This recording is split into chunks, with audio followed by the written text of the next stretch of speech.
cue when it's time to go.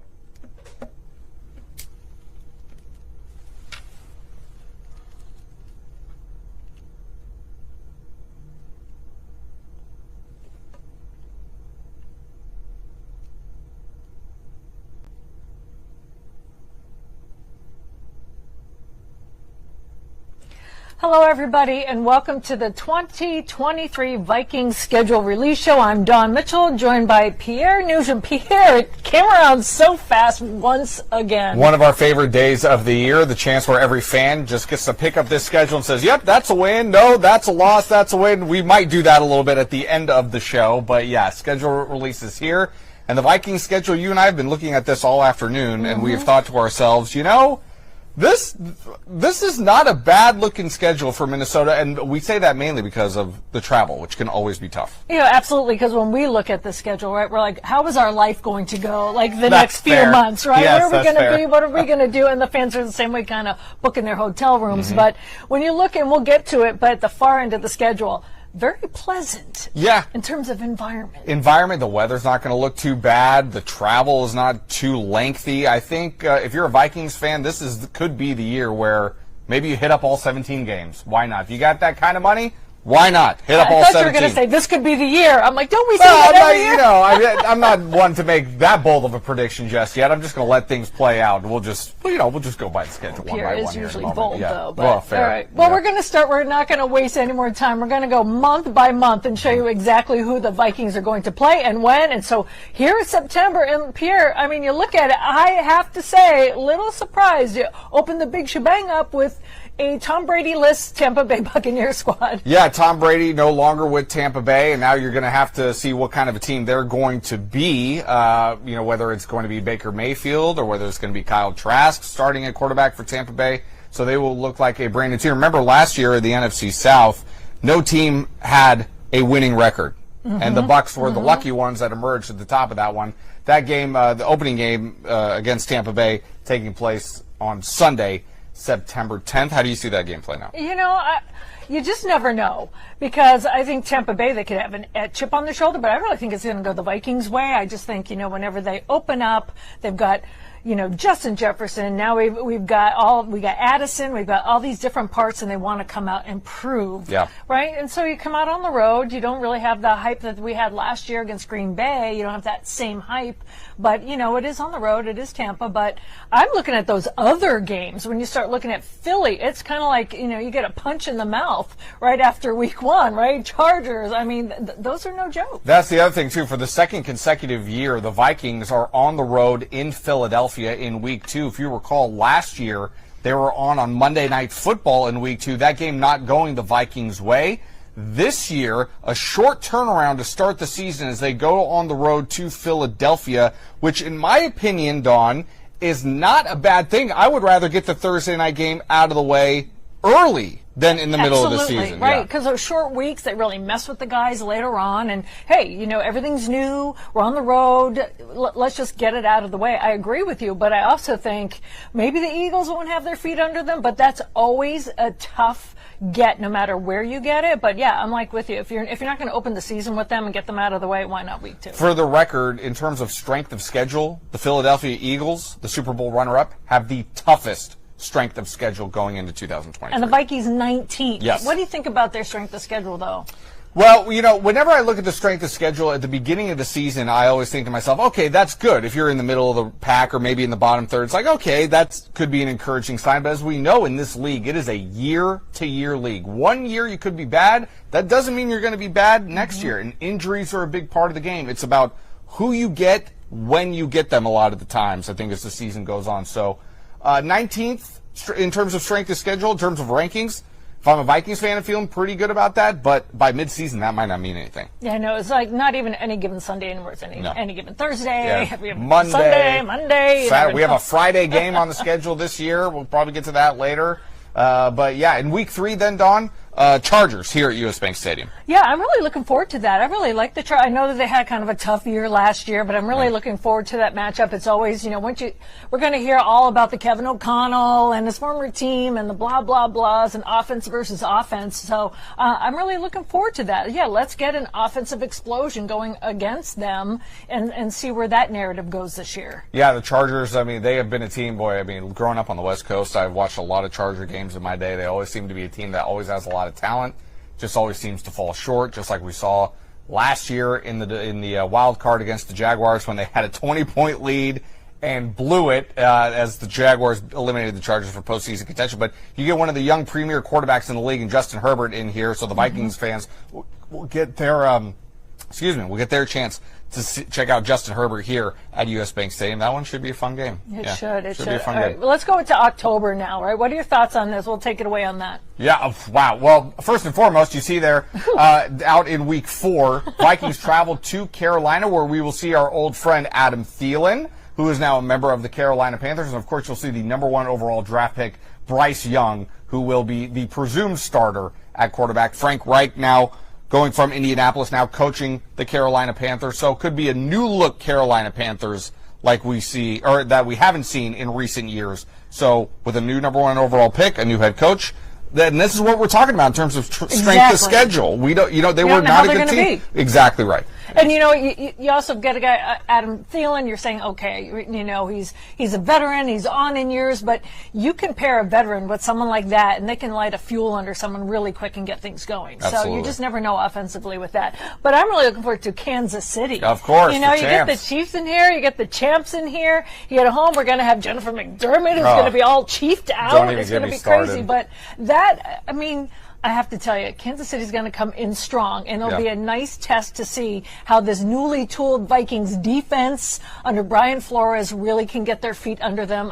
I know out in Philadelphia too, but when you're home and you're hosting the defending champs, defense is going to be on display. Yeah, and then after that, when we look at week 6, it's on to Chicago for a divisional matchup with the Bears, and that will be Minnesota's first divisional game of the season. So at Chicago, we don't see a divisional opponent until week 6. Justin Fields, of course, the quarterback out in Chicago. They're doing everything they can to revamp their defense, revamp their offensive line. Again, kind of like Carolina, a team that wasn't very good last year, but with some tinkering here and there, they could make a leap.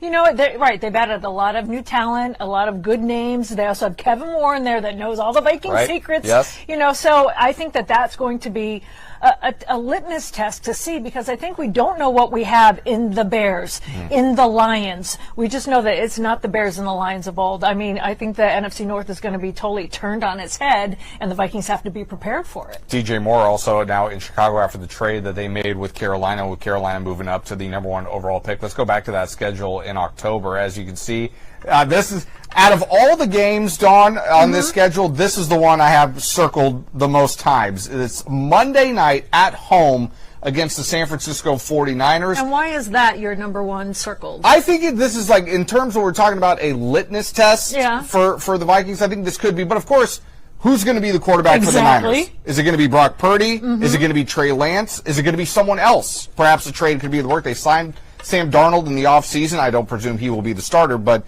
Brock Purdy had surgery on his throwing elbow, avoided Tommy John surgery, so presumably he'll be ready to go when training camp rolls around, we think. I'm not as optimistic, but Trey Lance, Brock Purdy could be one of those two. But outside of the quarterback position, we know the Niners are a very good team. They're very good, but I think this might be Trey Lance's year, and if it's not, he's not going to be with them much longer. Trey has got to take this moment, seize this moment. I still think, if paper to paper, if you match them up, I still think, depending on what the Vikings defense do, I know it's a big question mark for me, they match up pretty well against them. Yeah, I think that's why and the whole nation is going to get a chance to look at that game. It's a Monday Night Football game, and I'm looking forward to that game a whole lot at US Bank Stadium on Monday night, and the schedule keeps going as we move on now to week number 8, and here we go. Don't skip over the Packers, yeah, though. I can't do that. No, yeah, come on. We're there in October, and I say we loosely, but like all the fans, like that's when you make the pilgrimage out there. I know everyone wants to be in the frozen tundra when it's really frozen, but just traditionally the Vikings play better out there.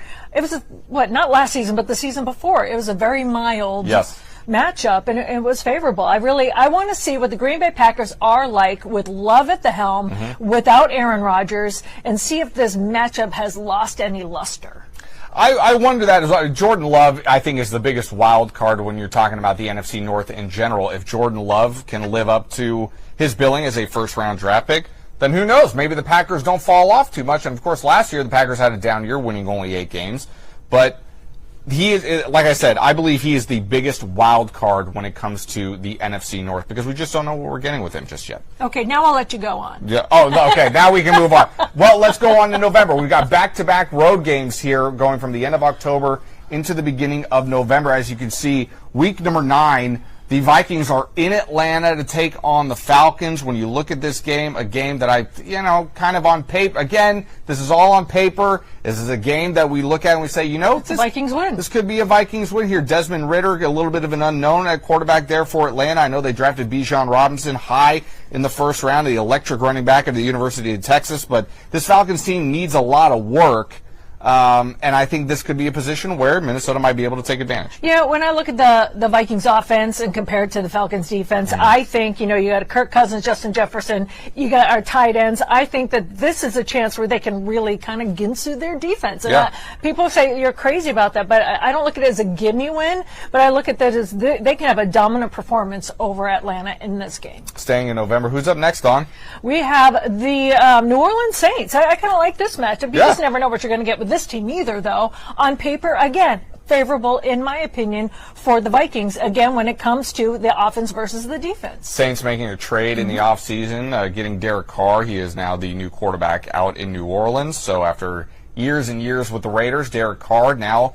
Not convinced. Well, I can't say that I'm all that convinced myself either, but at the same time, it is an upgrade to what they were doing last year in New Orleans at the quarterback position. So the new-look Saints, we'll see how they look. These two teams, when they get together, something weird always seems to happen, doesn't it? I've been on the other side of so many of them. Whether it's the NFC Championship game where they lost, and it was Bounty Gate, or whether it was here and the miracle. It's just like this roller coaster ride. You just never know what's going to happen. It's always fun when the Saints and the Vikings hook up. That should be a good matchup, whoever is on the field. And then another primetime game, Sunday Night Football, out in Denver. The Broncos looking to rebound from what was a disastrous season for them. Speaking of the Saints, old Saints head coach Sean Payton, now the new head coach out in Denver, looking to get Russell Wilson back on track. I am not as convinced that Denver will be as bad this year as they were last year. I think Sean Payton's going to turn that ship around. I think he's going to turn around in a hurry. I think he's going to turn it around, but I'm not convinced that he can light enough of a fire under Russell Wilson to make him the Russell Wilson of old. You think it's over? You think it's over for us? I know it may not be over, but I think it's on the downward side. Okay. Judging from last year, that team just never was on the same page. Not on the same page. Any phase. We saw him kind of lose it in terms of, I don't want to say he lost it mentally. That's not... But he lost his patience. There's a confidence thing there, too. He lost his facade of strength. But also, I see him in my mind kind of built like a running back, right? And we all know what happens when running backs kind of decline in the league. When you look at his skill set, yes, he can still throw the ball, but if he's going to gain weight, Sean Payton's going to get him in shape. But if he's going to be bigger and not as mobile, you're losing half of what he really brings to the table. Should be an interesting matchup in Mile High. Let's keep going here on the schedule as we go from a Sunday night game to another Monday night game. The Vikings back home for Monday Night Football against the Bears. That is week 12, so we'll see the Bears one more time, late November. I know we like to say, it's the Bears, but remember, even in the last few years when the Bears have wrapped up the regular season here against the Vikings, with the Vikings having a chance to punch their ticket into the postseason, the Bears have played spoiler. The Bears have seemingly played well at US Bank Stadium over the years, so that's going to be showcased on Monday Night Football to see if the Vikings can turn that luck around. You know, they play the spoiler. Also, it also depends on what happens when you're in Chicago, right? There's always some residual left over. Yep. Like, you just never know what's going to go on. First of all, in the divisional matchup. Second of all, when the Bears get here, it's like they carry this resentment baggage with them, and they just unleash it. So, you know, you have to be on your P's and Q's. But it's kind of an interesting matchup, you know, that late in November. And then you pointed this out to me when we first saw the schedule. You could not believe how late the bye week was this year. You know, first of all, it's my birthday weekend. Yeah, I said I'm usually in Green Bay for it, yeah. You know, so you get a December, I think 3rd, you get a bye. And I don't know, is it better if you're a team built and psychologically they want the Vikings to go to the postseason? Right. Is that the perfect time to have a bye so that you have it late enough to rest up guys and then make a push? Or is it too late? Since I've been here, I don't think I've ever seen a bye this late at all, ever in December. Week 13 is a late bye. I would think, if I'm a head coach, I would prefer a later bye as well. You know, you get through the first half of the season if you can, then you figure out what you kind of have to do in order to launch yourself up into playoff positioning in the second half of the season. And a nice break in Week 13 to heal up some guys after 12 weeks of football. I think that's good timing for them. It is good timing. Sometimes I'm thinking, you know, maybe it's the addition of the extra game. You always want that sweet spot around Thanksgiving, right? Yeah. But this is just a couple days later, right? So you're kind of in the tail end of that. So on the onset, I looked and I was like, and then I was like, this might be really good for a team that is really going to be playoff bound. So the Vikings, have absolutely. I couldn't agree more. Yeah, the Vikings have a late bye again. That is Week 13, and let's move into the month of December. And this is how things are going to shape Look at up in the month of December. First and foremost, Viva Las Vegas. The Vikings are going to be hopping on a plane and heading to Sin City to take on the Raiders. Jimmy Garoppolo now at the helm there at quarterback for Las Vegas. And this will be Minnesota's first visit to the Death Star, if I'm not mistaken, right? Yes, and let me tell you, I think that there's going to be an onslaught of Minnesotans booking their tickets, going to Vegas. I've never seen that stadium. You know, so you've got Vegas being Vegas, right? You got people loving Jimmy G anyway, right? You want that matchup, and you go to Vegas in the cold weather. That's perfect. It's a perfect setup for Minnesota to get out. There's going to be a lot of pale Minnesotans walking around Vegas. That's right. For the record, I have toured that stadium. I haven't been there for a game, but I have toured the stadium. What do you think? Beautiful. Oh, it's beautiful. It's beautiful. It's a great stadium, great location for anybody who wants to do Vegas. I would highly recommend. If you're able to take that trip, head out there to Sin City. You're going to do your TripAdvisor review. Thank goodness I have to be here, and I will not be in Vegas. As you know, our operations manager Nate, who's right over here, knows. You know, I like to get out to Vegas whenever I can. But yeah, that's a story for a different day. Let's go back to the schedule, shall we? No time listed in Week 15. Back-to-back road games. This time, shorter trip. Cincinnati, a team that has been in the Super Bowl 2 years ago. Yeah. They were in the AFC Championship last year. What reason do we have to believe that Cincinnati is going to be slowing down anytime soon, Joe Burrow? You don't, and let me tell you, I just love that kid, and I love how he's playing. And this could be a nip you if you're not paying attention kind of game. Like, they could really bite you. Oh yeah. So I think you can't spend all of your energy in Vegas. You know what I mean? I mean, no, like you cannot. You hear know that, what I'm folks? saying. No, you can't. Like week to week, but I'm saying you have to be focused. You Yes. have to be ready to go, because if the Bengals come in and they can bite you, it's one of those seemingly teams. I think more with Burrow there, you don't overlook them, but you just never know what they're going to bring. Now you know that this kid is fierce and he can knock you on your tail. Yeah, and of course this is a critical part of the season too, as we're getting into playoff positioning. Now, Week 14, Week 15, 2 road games that at worst you want to split. Right. At worst. So we'll see if Minnesota can handle the back-to-back road excursions out in Las Vegas and in Cincinnati. And then it does not get any easier, right? If you're thinking, okay, the Lions are retooled, you're going to face the Packers. Hey, I'm looking at what week is this? This is 16, and we're just now seeing the Lions? Yeah. At home, too. And let me tell you, it's Christmas Eve, so you're at home, and then you have another holiday game, the 31st, against the Packers. Yep. It is going to be, if they can win both of those, talk about celebrating for the holidays. Absolutely. And if you look at the whole rest of that schedule, it's indoor That's to right. end the regular season. I think when you see that on your schedule in December, the Vikings have got to be salivating, thinking, that's great. I would think so too. And if you're expected to win the division or expected to at minimum compete for a division crown like the Vikings are, what you would want to do, I would think, is put yourself in a position not only be home, but put yourself in a position to enter Week 18 where the game doesn't matter for you, if possible. If you've already wrapped up the division, if you get a win against Detroit and Green Bay in Week 16 and 17, and that could be the division, and you rest your starters in Week 18, you're gravy from that point on. You want that to happen because if you're Minnesota and you have to go into Detroit in Week 18 and it comes down to the division there, that's tough. It's going to be, that place is going to be rocking, and the Lions, they haven't been successful in quite some time. That place is going to be rocking. So if you can avoid that. Well, let me tell you, last year at Detroit, that place was loud. Yep. They were rolling. It was like you have not seen in a long, long time. And that team continues to get better. I know everyone's talking about the gambling scandal. That really does not affect when you look at the players that are going to be going up against everyone. That Lions team is a tough team. Very much so. Very much. And I know right now the Lions are kind of, I think it's fair to say a little bit, they're kind of the darlings of the NFL right now because as you can see, the Lions open up the season against the defending champions, Kansas City Chiefs in Kansas City. That's Week 1. That's opening night for the NFL. So the Lions are getting a lot of love right now. It's been a long time since the Lions have gotten a lot of love.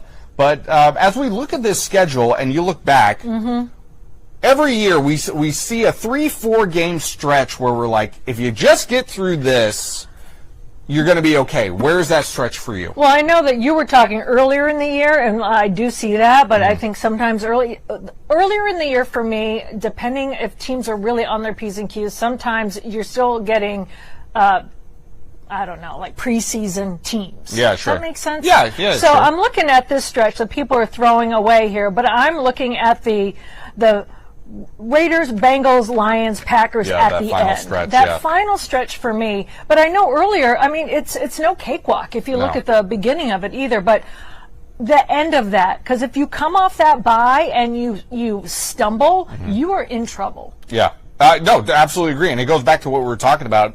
When you have 3 divisional games to end the season and you're a team expected to compete or at least win the NFC North, you're going to have to be locked in, ready to go, because those games are going to mean a whole lot those final 3 weeks of the season. Right, but like you were saying, and I know you're going to get to this, if you set your table early, there's also a tough stretch that if you get through, you can feel pretty good about yourself. And that's really what I was looking at. When I look at the schedule, I see weeks 2 through 5.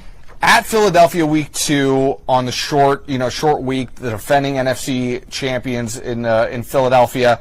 Then you have the Chargers, a team that is expected to take the leap again. I'll believe that when I see it. Like I said, I'll watch a lot of Charger football. But the Chargers are a team that's expected to compete for an AFC playoff spot. Carolina, okay, a game you probably should win. We don't know what they'll look like. And then you have Kansas City at home.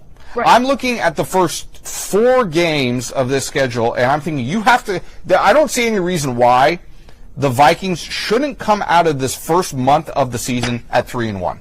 I was thinking the same thing. I'm like Buccaneers had a win. Yeah. Philly, I'm kind of torn, but like let's tough game. Right, let's give them a loss, right? Win over Chargers, win over Panthers. Kansas City's going to be rough, but you're home.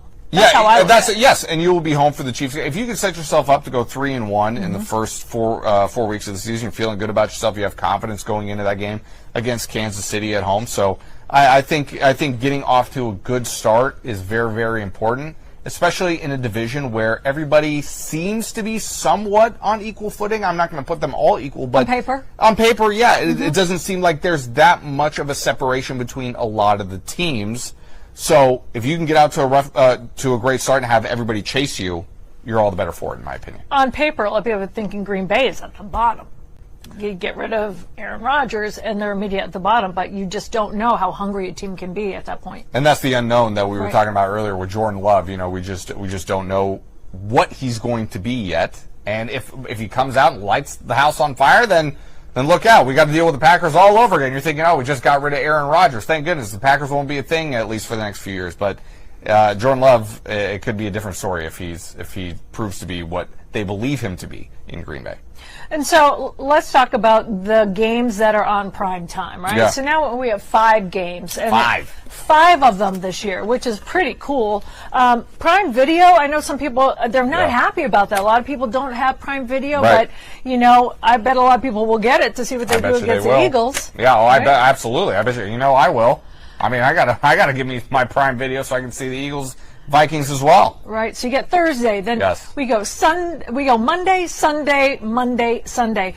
I look at this, I'm like, I'm loving the fact that there's 5 prime games for Vikings, that they're finally getting their due. I think Justin Jefferson has a lot to do with that as well. I mean, he's not only the best receiver, in my opinion, in the National Football League, he's one of the premier players in the entire league, not just at the wide receiver position, just across the board. Mm-hmm. And the league wants to showcase a guy like Justin Jefferson. That last primetime game against the Packers on New Year's Eve, that could get flexed out. Depending on where they are, it could get flexed out. But as of right now, you're going to see the Vikings an awful lot in prime time, and that's good exposure for this team.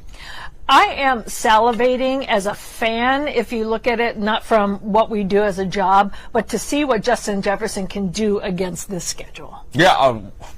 Right? Do you think 2,000 receiving yards? I'm looking at this right now. I'm thinking, is he going to make 2,000 receiving yards? Right. It's definitely a possibility. It's absolutely a possibility. I think you're right. I think that is one of the big storylines of this year going into the season for the Vikings. Especially with the additions that they have at tight end, how they want to use them. I just think that they're going to come with this extra gusto, as you say, in offense. And I'm really interested to see how it's going to pan out. No one wants to see people leave like Adam Thielen, but when you get a guy like Jordan Addison, you get these other key pieces. You got the running game that's still there. I think it's going to be an interesting formation to see what they can do. So, in your opinion, as we wind things down here on the Vikings special schedule show here on the Fox 9 YouTube page and fox9.com, dare I ask, how do you see it playing out? How many wins? How do you see this thing playing out for Minnesota? I always hate doing that, but let me. But that's part of the fun. Everybody, we all like to do this. Okay, I would say, all right. I have 2 numbers in mind for me. I looked at the schedule and I got to 10 wins one time, and when I went through the list again, I got to 11 wins. So I think 10 or 11 is where I'm sitting right now.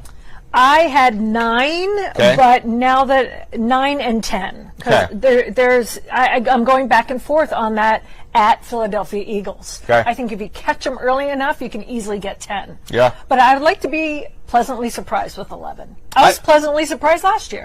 Do you think 10 is going to be enough to win this division? I think it will, actually. I think 10 wins is going to be enough to win this division. I think it is. I think even though on paper we're looking at, things look pretty close, I think the separation will show itself early in the NFC North. Just to, you can look good on paper, but when you start playing these games, I think the Vikings are going to emerge as the top dog. Well, as we all know, the Vikings, whatever they do in the regular season, not to say that it's meaningless, but we saw what they did in the regular season last year. They do get a home playoff game, and things don't go their way. So that's one thing that if they get back to the top of the mountain in the division, that's another step they are going to have to take to really make believers out of not just Vikings fans, but football fans across America, that this team can get it done when it matters most, and that's in January.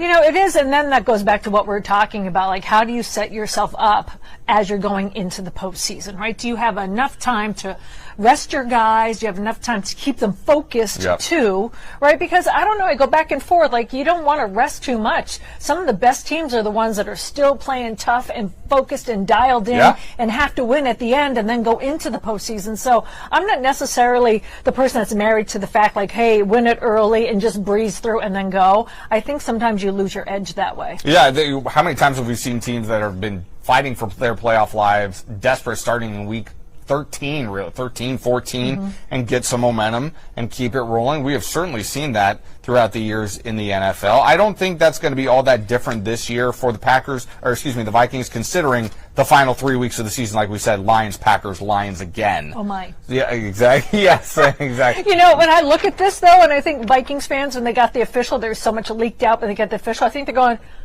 that's a pretty good schedule.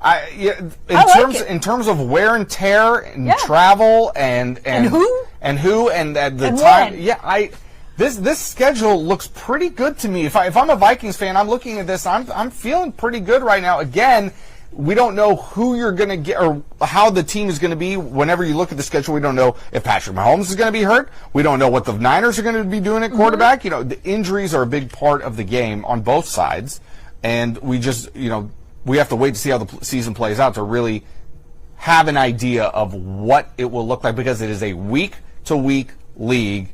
And if you don't have your stars, you could be in trouble. You know, and it's interesting because when people are saying, well, you look at the international games, but that doesn't really affect the Vikings because the Chiefs play November 5th in Germany. Yes. So that is well after the Vikings face them. So I'm just kind of thankful this season that the Vikings are not going to London or to Germany. Right. Yeah. I think that can mess with teams at the outset. It doesn't matter how much you plan and how much you do, different time zones, getting your focuses if you have rookies or whatnot. So I think the fact that they're not going over there is a good thing. Well, there you have it, folks. I mean, that is the 2023 schedule for the Minnesota Vikings. Again, they open the season against Tampa Bay. They end the season at Detroit. And there's going to be so much fun in between. I think we're going to have ourselves one heck of a season here in Minnesota. And book all of your Vegas stuff before this guy gets a chance to. Too late, I already did it. I block out all the rooms. Yeah, too late, I already did it. We'll see. If you need a room, you come talk to me. Don't call the hotel. Come talk to me. We'll broker a deal. He's got you covered. Yeah, we got you covered. For Don Mitchell, I am Pierre Newsroom. Thank you all so much for joining us here on the Vikings Schedule Release Show. We'll see you later this fall.